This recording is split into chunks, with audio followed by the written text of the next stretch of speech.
Você acorda com a mandíbula dolorida, os dentes rangem à noite e o pescoço travado que mal consegue virar a cabeça? E se eu te dissesse que esses dois problemas, bruxismo e torcicolo, não estão separados, mas uma guerra interna no seu corpo que você nem percebe, a ciência revela uma conexão surpreendente que pode estar destruindo sua qualidade de vida, e a maioria dos médicos ignora completamente. Fique até o final para descobrir como resolver isso de uma vez por todas. Imagine só, você gasta centenas de reais em placas de mordida, relaxantes musculares e sessões de fisioterapia, mas a dor volta sempre. Por quê? Porque tratam sintomas isolados, sem ver o quadro completo. O segredo está no núcleo trigêmino-cervical, uma ponte neural entre a mandíbula e o pescoço, que poucos conhecem, é novidade na quiropraxia, mas comprovada pela neurofisiologia. Sou Victor Aracaki, quiropraxista graduado há mais de 10 anos, já realizei milhares de atendimentos, participei de congressos nacionais e internacionais. Hoje estou com 3 clínicas, a Quiroviva com Saúde, que existe há 6 anos em São Paulo. Vamos à ciência. O bruxismo é o apertamento inconsciente dos dentes, ativando os músculos masseter e temporal. Esses músculos estão conectados ao sistema nervoso craniano, especificamente o nervo trigêmeo. Quando há hiperatividade aqui, o sinal de tensão viaja para o tronco encefálico, converge os nervos cervicais superiores.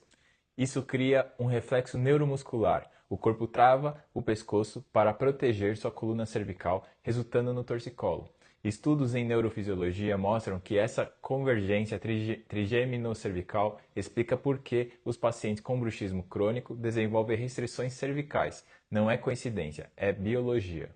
O ajuste quiroprático em C1 e C2 interrompe esse ciclo, reduzindo a aferência nociceptiva e permitindo relaxamento sistêmico. É preciso, eficiente e baseado em evidências clínicas. Agora vamos ao que interessa. Minha esposa, uma paciente real com torcicolo crônico associado ao bruxismo. Veja que, antes do ajuste, ela mal conseguia girar o pescoço para a esquerda e para a direita. Dor intensa, tensão constante. Rotaciona para o lado esquerdo o máximo que der. Para o lado direito. Pode voltar para o meio. Agora vamos fazer a lateralização, o máximo que der. Para o outro lado. Muito bem.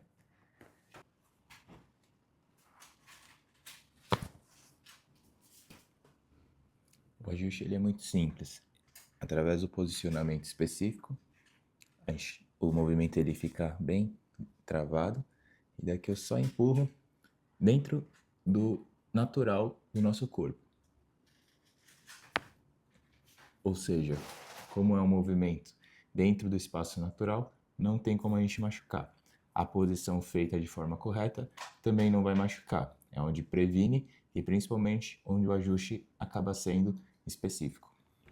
Agora, depois do ajuste, a técnica de movimento curto, rápido e eficaz para o ajuste cervical. Observa a diferença da amplitude de movimento. Movimento de rotação, lado esquerdo primeiro, lado direito. Ok, agora a lateralização. Pro lado direito. E aí, como que você se sente? Bem melhor, bem mais aliviada. Abertura e fechamento da boca também. Aquela fisgada que eu tava sentindo aqui, eu já não tô sentindo mais. Somado a isso, fizemos a liberação da articulação da ATM. Agora uma liberação muscular na articulação da mandíbula, articulação temporomandibular. Então, é uma liberação no músculo pterigóide, que é um dos músculos da mastigação, que acaba ficando tenso, contraturado, com toda essa disfunção que acontece. Pode abrir? Pode fechar? Tá bem? Pode fechar? Então, essa liberação, o meu dedo ele fica apenas apoiado aqui, e nesse movimento que ela está fazendo de abrir e fechar, o meu dedo ele é pressionado entre os dentes e o músculo, e dessa forma vai soltando a musculatura. Então acaba sendo um tratamento conservador, sem nada invasivo, totalmente natural, apenas com a liberação, e a liberação é o ajuste que libera a articulação, né? Ignorar essa conexão pode levar à degeneração discal precoce, dores crônicas e até problemas neurológicos. Não perca a chance de viver sem dor. Agende sua avaliação na Quiro Viva com Saúde hoje mesmo. Inscreva-se no nosso canal para mais conteúdo sobre saúde e quiropraxia e até a próxima.